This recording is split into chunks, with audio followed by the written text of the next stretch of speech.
Good evening. Glad to be here. You all good this evening? Yes. Okay. I'm glad you're here. Welcome Facebook, welcome YouTube, welcome wherever we're streaming. I'm really glad that you can join us and make us. We're still in the Bible study of Philippians. I'm going to go a bit more about that, but I'm just grateful to be here. I'm excited by a lot of things. We had a good men's meeting, despite the fact that we didn't know if we were going to have any food, right? I think Troy had fallen sick or something, and so right in the middle, where there's a change of plans, so we had a late start, but that allowed us to have some introductions and introduce ourselves. I'm really going to start working on both on the men's and the women's. It's like getting it posted on Facebook in the run-up, so we're trying to increase the audience. Yeah, I know we've got a Facebook page, right? But oh, you have. Oh, so you are one-upping us. Okay.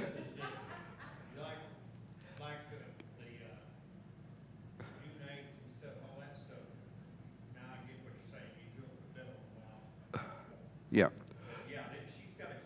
Okay, so we got to one-up them. I will have a dedicated web page by the end of the week. No, I'm just kidding. All right. Well, I could do that pretty quickly and get it one stood up, But I think that for us men, there's a real need for the men to get going, right? And we talked about it on Monday, and it's really, It's up to us to keep inviting people. It's not just for this church, right? That's what the thing that we're trying to say. It's for other people to come and be part of, right? Men encouraging men. And I just want the men to start stepping up and find some encouragement and strength in each other so that we can make a difference in this church and make a difference out there. But I'm encouraged, and we got to hear from each other. We got to hear Jim playing the guitar. So that was good, and we heard Gerald. Gerald's got an amazing testimony, and it's encouraging. And I'm encouraged about what's happening here, right? I believe that the atmosphere is changing. I keep saying to somebody, there's this song by Elevation Worship. I can never remember it, but it says the atmosphere is changing. The Spirit of the Lord is here, right? I really feel that sometimes, that the atmosphere has started to change in here. And I'm excited. We're going to be known as a praying church. Get ready. And on Sunday, if you get ready for Sunday, because I'm going to be teaching from John 17, which is the great intercessory prayer of Jesus. Right? And hopefully I can line some ducks up in a row and I can make an announcement when we're going to have a night of prayer, because I want a night of prayer. So, And it's likely that we probably do that on a Wednesday night, right? Because I've got you captive already here, right? And then I'll lock the doors and won't let you leave. Right? But anyway, so we're back in Philippians 2.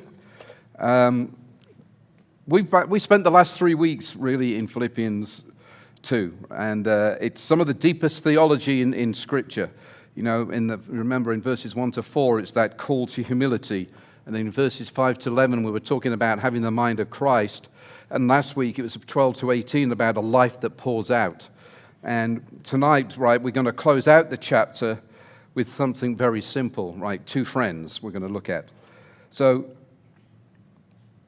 what Paul was doing for us over this last week, what Paul was doing, he was bringing the teaching back down to us. So he was giving the people of Philippi the engine that they needed, that God works in you, that you work out what he's working in you, and it's a partnership, and it's not about responding to pressure. But he also named a threat, right, to the church. If you remember, right, what we were talking about, the threat to the church is that grumbling that goes on. Remember, we talked about the Israelites grumbling when they're in the, and I've just been reading this all through Exodus, right, Leviticus and Numbers, right, and I'm into Deuteronomy now, and I've just seen that all they did was grumble. And I think that when you start to grumble, and when I've heard that moaning and grumbling in other churches, that normally starts to be the death, unless it's actually nipped in the bud, that starts to be the death of a church, right? Because it's just that whispering campaign that goes on. And then he gave them a picture, right? I think I said about lights in the dark, that the light doesn't try to be a light, it's just a light, right? It doesn't try to be anything, it just shines. And what he showed them, what a life, right, a life in Christ of being a light actually looks like. There's a cost involved in that. And that cost is like a life poured out, a drink offering, right? We talked about a joy in the emptying of ourselves. That was a lot to carry in that last week, right? And so, no, what he's going to do here, he's not going to pile on any more teaching to us, but he's now going to see what it looks like in real flesh and blood by naming two men, right? So, when I was trying to, prepare for this, I think what I started to think about is what I really feel like Paul understands some things about people, right? Because it's one thing to teach people truth, but it's another thing to point at someone who's living it. And it's usually the second one, when we see somebody living it, that has an impact on us and has an effect that it starts to change within us.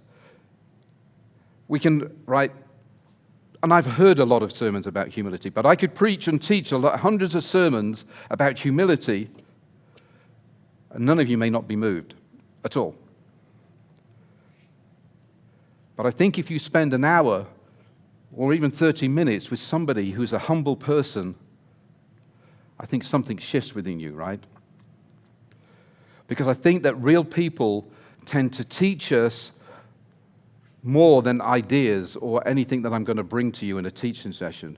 Just simply sitting with someone and being in their presence has an effect. I've had a couple of people in my life who've been like to me. And I think, pretty much if I were to ask you, I could ask you, who are those people for you? And I think you could name some, right? Michelle, Jim, right? And I think most of you would say Jim in here, right? But I think all of us have at some point in our walk with God have come across those people who have made such a profound impact in your life.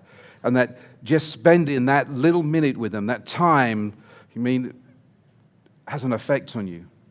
The Spirit convicts you in such ways, right? You just feel their presence. For me, back in the day, it was Pastor Mark.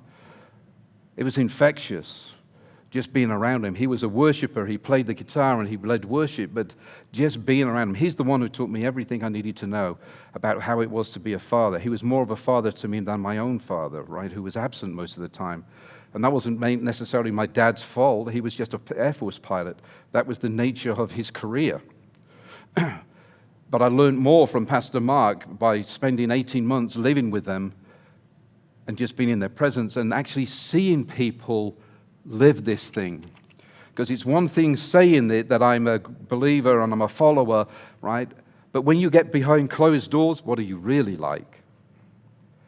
And he was a man who greatly impacted my life. I say this a lot, right? He was the one who just handed me the toilet brush and said, "Pastor that," because he saw me as a pastor before I even saw it, because I'm still convinced I was an evangelist.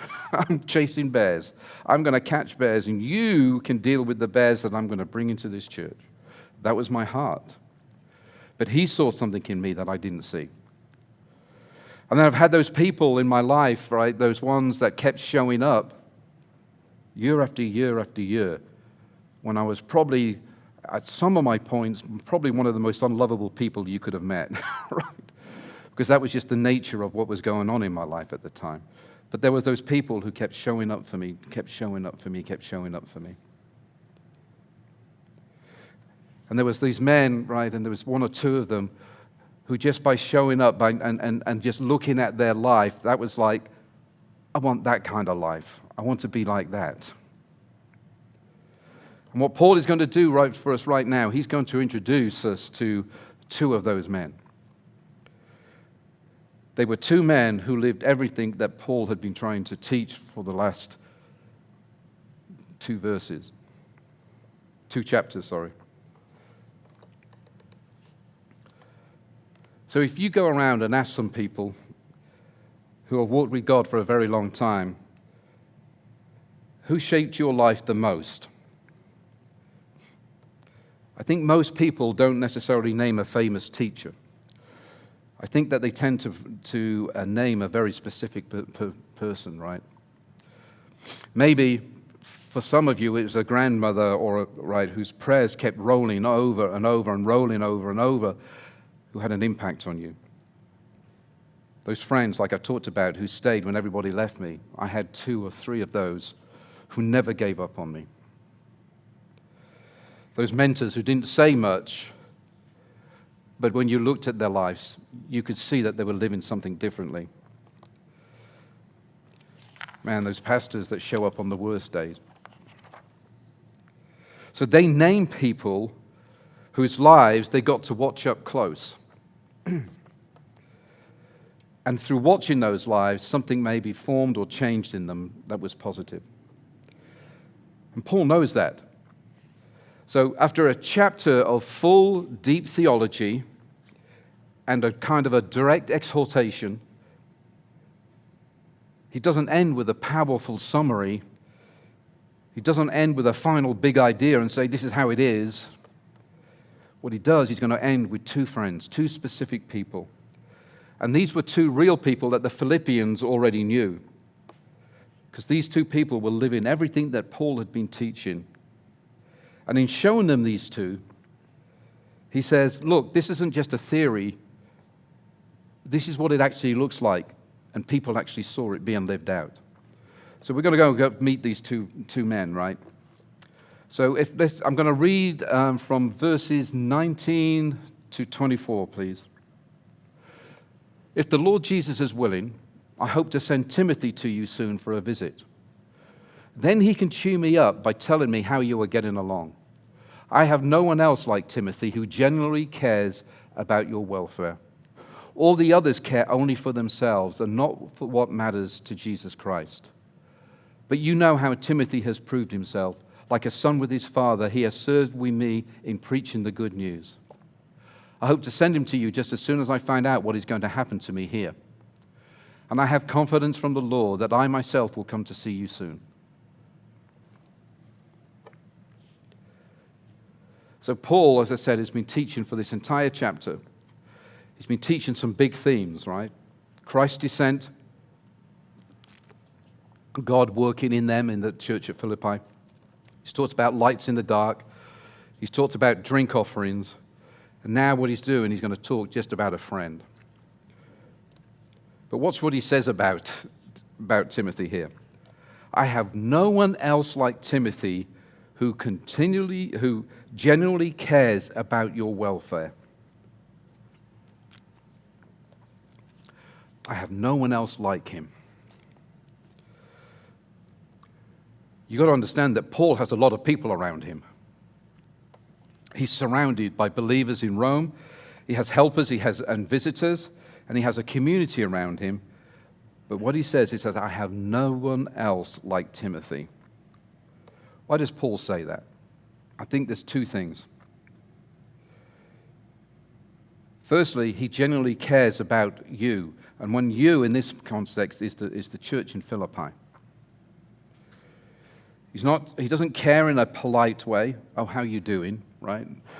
In passing, right? We do that sometimes when we go and meet people and we're being polite. Oh, how are you? Right? Half the time we don't probably want the answer, really. Right? It's not about the way someone cares while they're standing in front of you, but forget everything that you ever say the moment you get out of my space. Have you met people like that? Yep. The word that Paul uses it suggests soul-level care, the kind that doesn't fade when it's inconvenient to me, the kind that doesn't stop when there's no reward in it for me, and the kind that keeps going on because it actually loves you. And secondly, and this one stings a little bit, all the others care only for themselves and not what matters to Jesus Christ.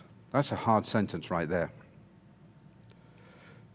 Because Paul isn't talking about pagans here, unbelievers. He's talking about the believers who were around him. People who maybe said the right things. Have you met people who say the right things because they just say the right things because they think that's the thing they have to say? People who know maybe some church language about oh, Jesus cares for you, right? Those kind of people. These were people who were part of the community that Paul was speaking to. But underneath all of that surface, a lot of them were living for themselves. And Paul, right, this is one of his deepest letters. Paul, in the middle of all this letter, right, is quietly admitting something very honest. Even in this world, true Christ-shaped people are very rare.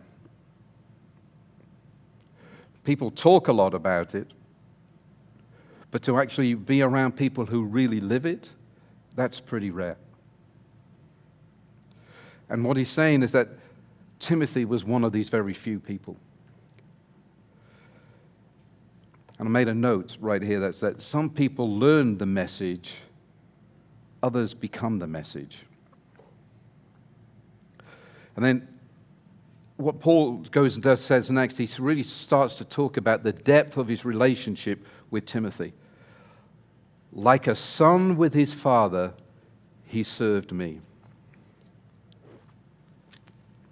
I want you to think about what that means. At this point, Timothy and Paul have been traveling for some time together, right? Years. He met him on a missionary journey probably 10 years ago or before in Lystra. He took him on as a young man. He taught him. He trained him. It was like his apprentice, right? He sent him on assignments because he could trust him enough to go on assignments. And he even suffered with him.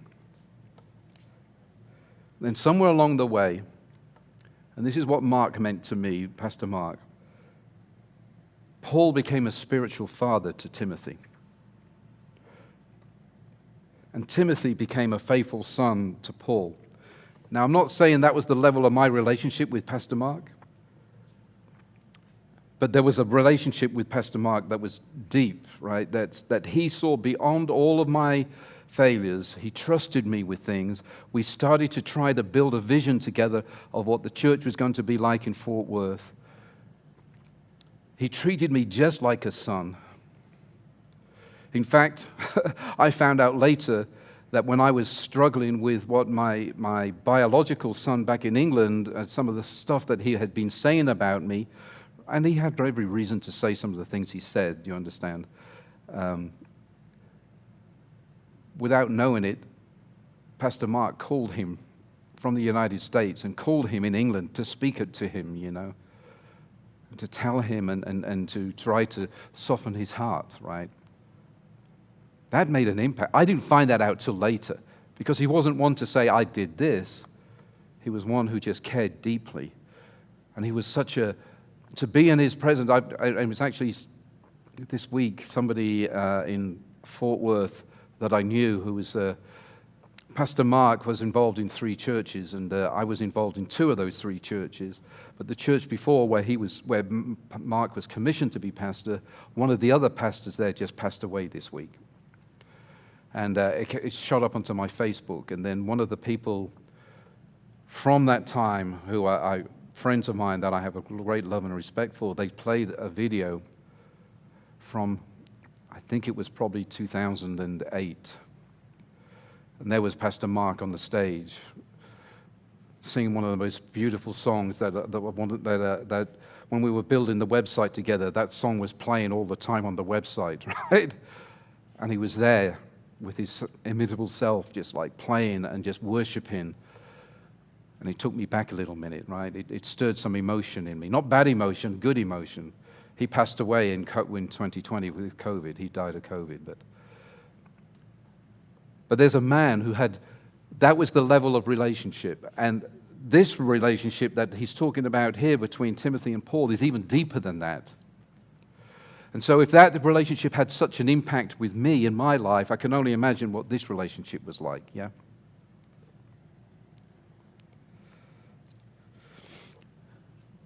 I made a note here that there was no, like with me and Pastor Mark, there was no biological tie. There was no biological tie between Paul and Timothy. There was no legal claim that you are my son and I'm your father. Like, was it Luke Skywalker? What? Luke, I am your father, right? There was just years. Sorry, what was that? I am your father, yeah. There was just years of shared life together, shared mission, shared cost. For me, with Pastor Mark, it was a shared vision for how the church should be in Fort Worth, right? And we were just excited, and a lot of the work that you'll start seeing from me was birthed out of that I have written down visions and just a call for God, right, to touch people's lives. That kind of relationship doesn't form quickly. It forms slowly through those ordinary days, right? And even those days when sometimes I would get mad at him and he'd get mad at me. Right? Those are the hard seasons sometimes. Paul went through that. Through those long stretches of quiet faithfulness, because we had a shared vision, and Paul and Timothy had a shared vision. And Paul now is willing to send Timothy, to send him at his own cost, because Timothy is the most precious resource that Paul has near him at this moment. And here's the depth. So if you understand that level of relationship, that shows you how much care that Paul had about the Philippians, because he cares more about them than his own comfort, that he's willing to send somebody that he considers his son. And he's going to send the one person that he can't afford to lose. But that is a Christ-lived life. For me, that's a Christ-shaped life lived out. That's what verse 4 actually looks like. Look not only to your own interests, but also to the interests of others. Paul was living that by sending Timothy. And Timothy lived it by going. Let's jump to 25 to 30, please. So the next man that we've come across is going to be Epaphroditus. And I probably butchered that too. I'm good at butchering words, right? So let's go. Meanwhile, I thought I should send Epaphroditus back to you. He is a true brother, co-worker, and fellow soldier. And he was your messenger to help me in my need. I am sending him because he has been longing to see you, and he has been very distressed that you heard he was ill. And he certainly was ill. In fact, he almost died. But God had mercy on him and also on me, so that I would not have one sorrow after another. And so I am all the more anxious to send him back to you, for I know you will be glad to see him, and then I will not be so worried about you. Welcome him in the Lord's love and with great joy, and give him the honor that people like him deserve. For he risked his life for the work of Christ, and he was at the point of death while doing for me what you couldn't do from far away. So this is the second person, the second friend. And this would have had an impact on them because Epaphroditus was from Philippi. He was one of their own. They had sent him in the first place as a gift to Paul, right, to help take care of Paul while he was in prison. That's why Epaphroditus was there, Epaphroditus. He was their messenger. And notice that Paul gave him 3 titles in this letter. He said, a true brother, a co-worker, and a fellow soldier. Notice how those build up, those 3 titles build up. A brother first, that's family, shared by blood. A co-worker is something that is shared by mission. A fellow soldier is something that is shared by danger. So each title becomes heavier than the last. And by the time that Paul says fellow soldier, he's saying, we've been in the trenches together.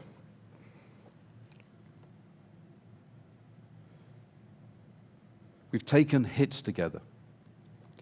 We stood our ground together. That's not a casual friendship. That's someone who has been in the fight with them. Have any of you had those people in your lives who've been in the fight with you, in the trenches? A strong bond between you because they have stood the test with you? I know I've had those people in my life. But then what Paul starts to do, he starts to tell the rest of the story to us about Epaphroditus. Oh, I'll get this word right in a minute. Epaphroditus. It's that Ephaph. Is it Epaphroditus? Epaphroditus. Maybe I'll change. Epaphroditus? Epaph. It doesn't matter. Just whatever it is. Edward. Ed. Yes, I'll call him Edward. So Edward,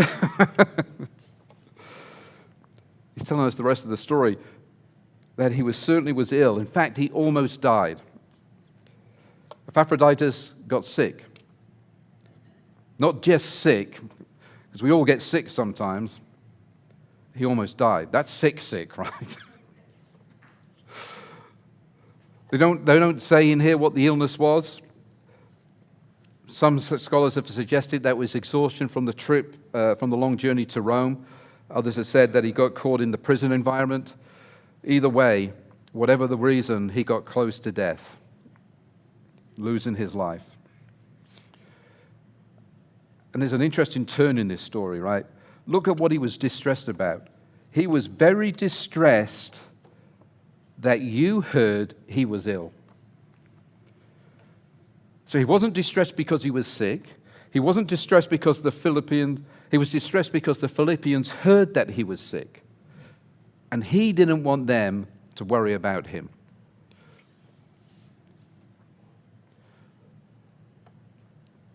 I can only imagine, right? Think about this. He almost died. There is no medical system like we have over here. You couldn't just run him to Mercy, right? And run a series of tests on him. When people are dying in those times, they typically died most of the time. No health care.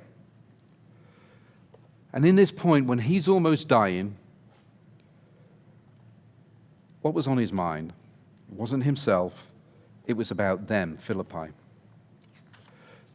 Now, I had COVID in the really first part of 2020 when everybody was getting COVID. I got it, and I have no immune system. I have lupus, right? So I have no immune system. And I was sick. And when I mean sick, I was sick. I thought I was going to die, right? Literally. But I also have a stubborn refusal to go to the hospital because I'm a man, right? I would say something, it's just a flesh wound, right? No, I was sick.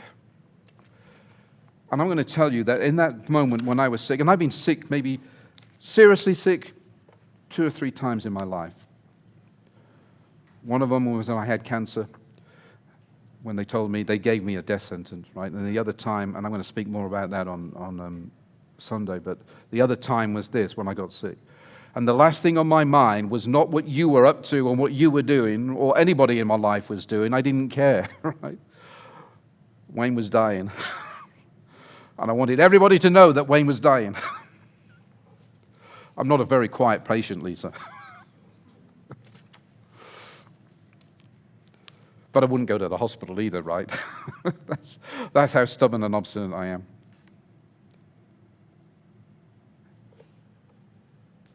I think that's where most of us naturally go. We don't think about others in the moment that we're sick. For me, I went inward. I got focused on myself. And to be honest, I got a little bit scared. Both times. But what happened here was that he was thinking about everyone else's worry about him, right?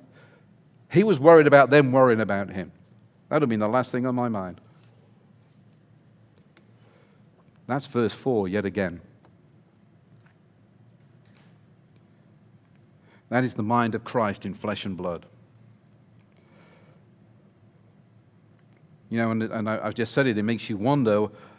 I know what was on my mind when I was really sick. If I'm facing something hard, right, who would I be thinking about? If I was emptied out, what would that empty and reveal about me? I'm a whiner. I know that. That's what it reveals about me. I'm a whiner. I'm just going to whine. And then Paul, right, he gets to this line that lands the hardest. For he risked his life for the work of Christ. The Greek word that Paul uses here, and I'm really going to mess this one up, so get ready for this one. Paraboluo, mai. Paraboluomai, right? Emphasis on the lu. Paraboluomai. That word there, it's a gambling word. It means literally to throw the dice. To stake everything on that one move. To leave everything on the table. To put even on your own life on the table. That word was used, right, in the ancient world for gamblers and for soldiers who would expose themselves to certain risks. And that's what Paul said that Epaphroditus did here. He gambled his life. For what? It wasn't for fame, I know that. It wasn't for survival, not even for himself, but doing for me what you couldn't do from far away. Think about what's happening here. The Philippians wanted to help Paul, but they were far away and he was stuck in prison.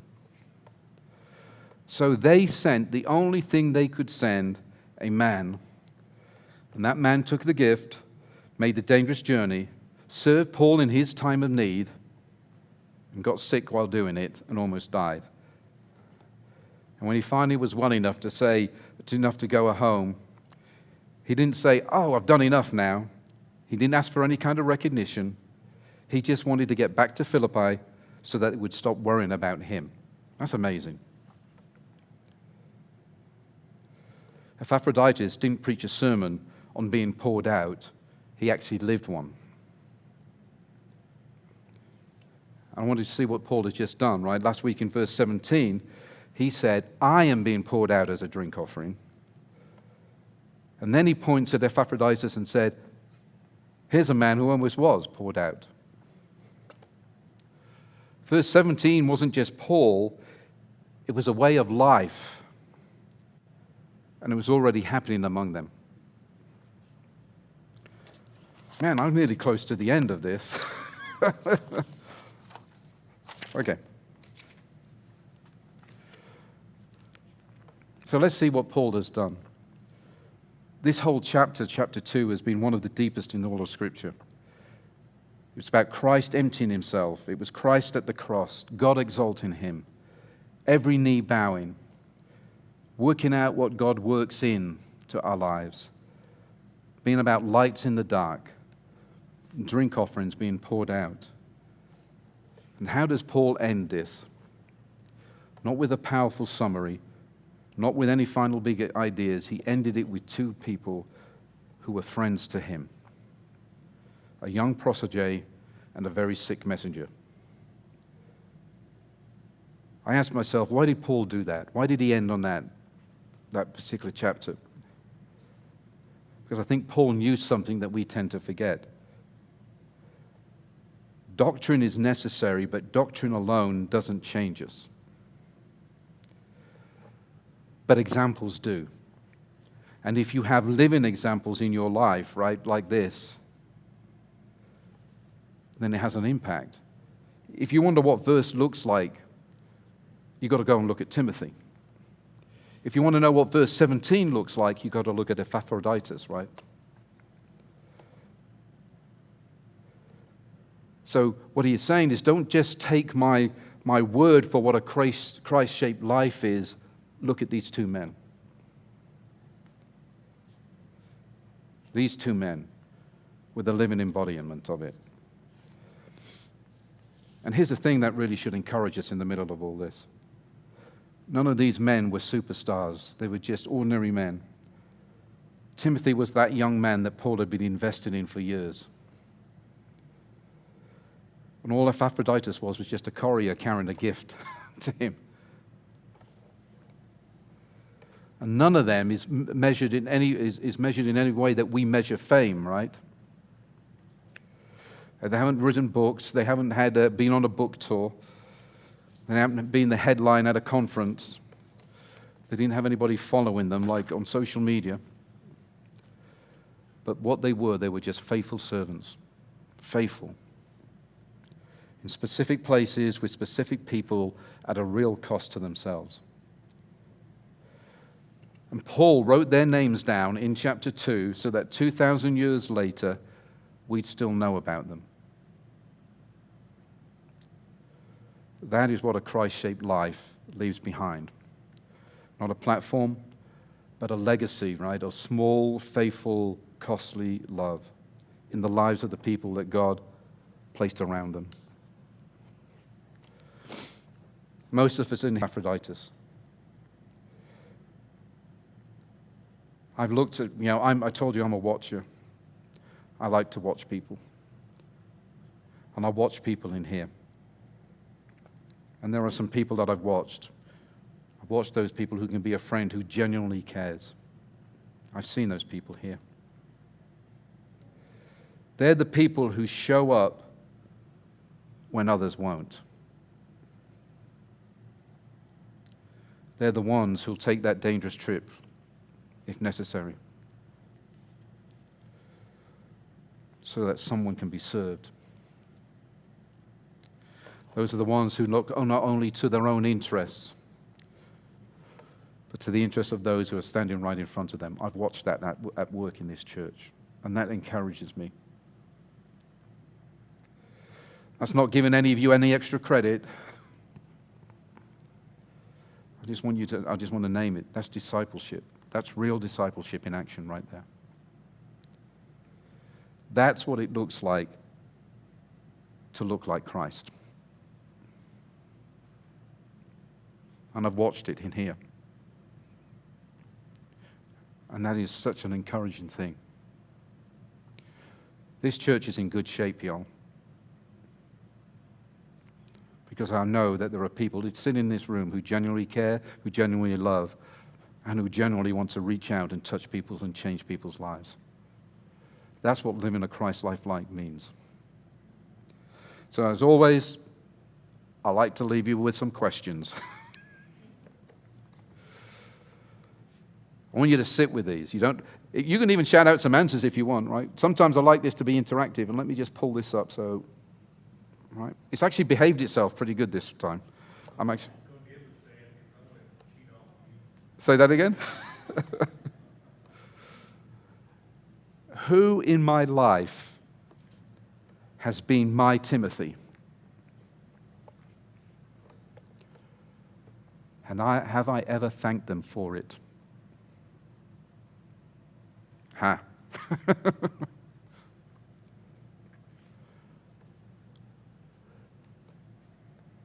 Who am I being a Timothy to in someone else's life? Where is God asking me or you to gamble something for someone else's good? Willing to make that sacrifice. And this is the harder one for a lot of people. Where is God calling me to serve quietly without recognition? Repeat it. I'll shout it loud for you. Did you get the first three? Yes. Where is God calling me to serve quietly without recognition? And that's the hardest one, right? That's the one when Pastor Mark handed me the toilet brush and told me to clean toilets. Quietly, without the need to be seen. I cleaned a lot of toilets.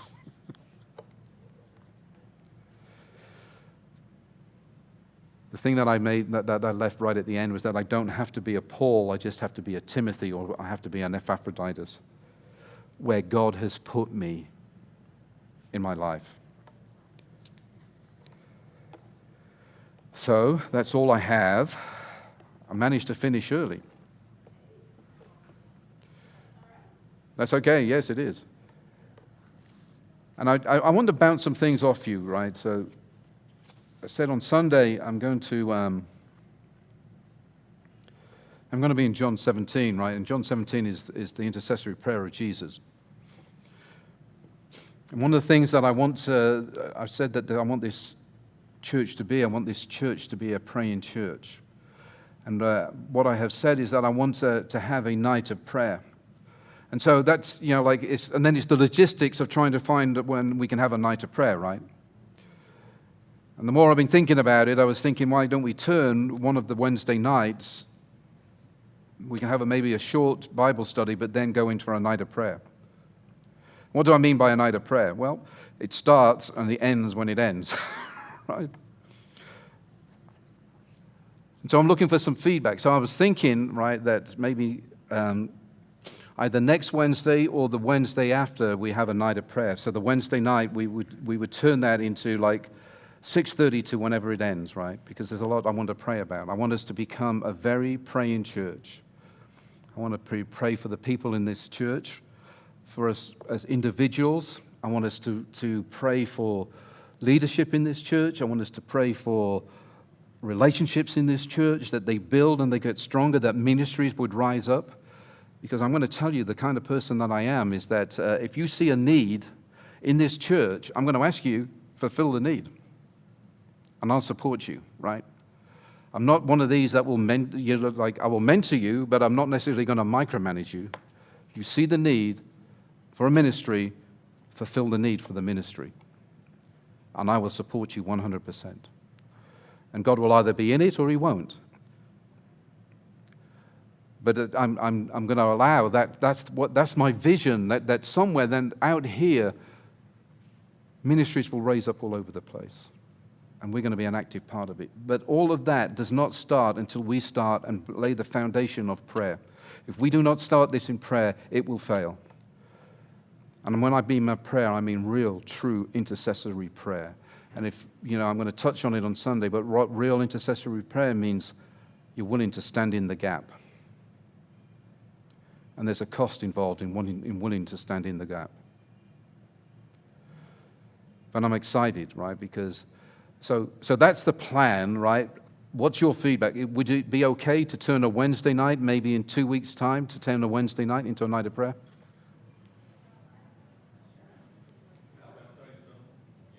You've come right at the end, Jan. We're just about finishing up. I said, okay, that's good. You make it when you make it, right? Sorry, somebody yelled something out from the back. I was saying it was a good idea for the evening of prayer, after the Bible study. Yeah. You sound that's good? On a Wednesday night in 2 weeks' time, right? I'm going to preach. Go ahead, Amy.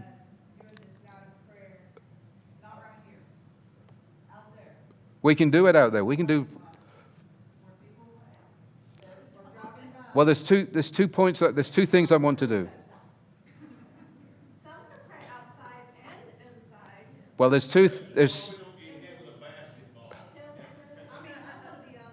right, but there's two things I want to do.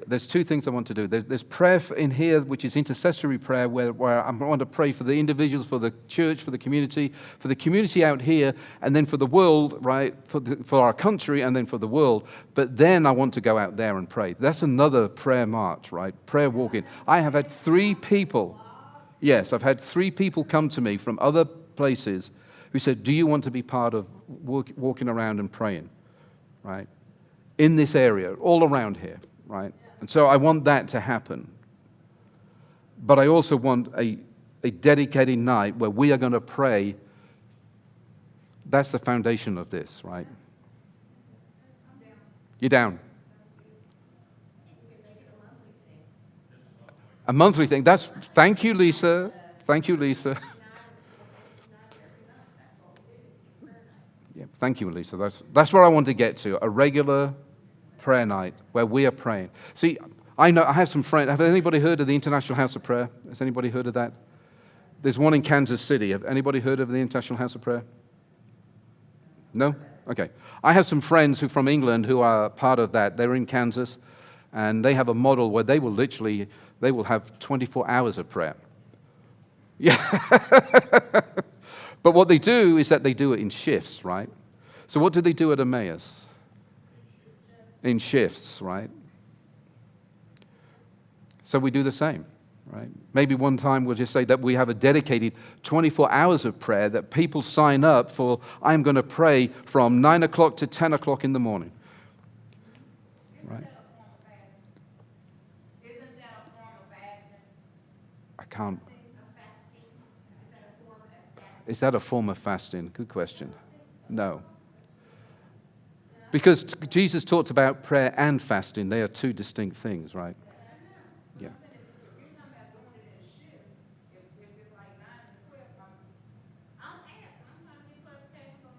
You can fast and pray at the same time. Yep. You can fast and pray at the same time. Well, if you're praying for like an hour, you're fasting from TV. Yeah. I was told that whenever you're starting to do a fast, that whenever you get hungry or thirsty or whatever, that's when you're supposed to pray. Yeah. Yeah. Yeah. We'll have something one night where we'll get into prayer and fasting, what prayer and fasting really looks like for a church, for an individual and for a church. That's coming down the line, right? Leslie, what are you doing? Oh, it's a water bug. Yes, they're our friends.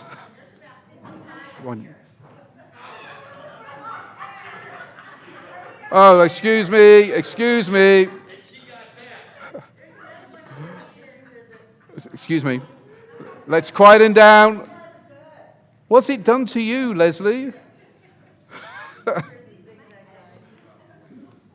Yes. Yes. Yes, I did. I mentioned a little bit about that because I talked about Pastor Mark in here. You can watch this tonight because it's on YouTube or it's on Facebook. Okay, can we all settle down in here, children?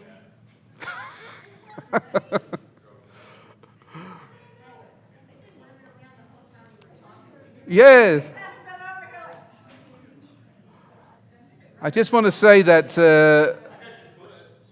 Rex, let's calm down, calm down. It was only a water bug. It wasn't nothing dangerous. 2 water bugs. All right. All right, let's close out, okay? So let me, just 1 second. So we've agreed that we're going to have a night of prayer and we're also going to have a prayer walk, right? Okay.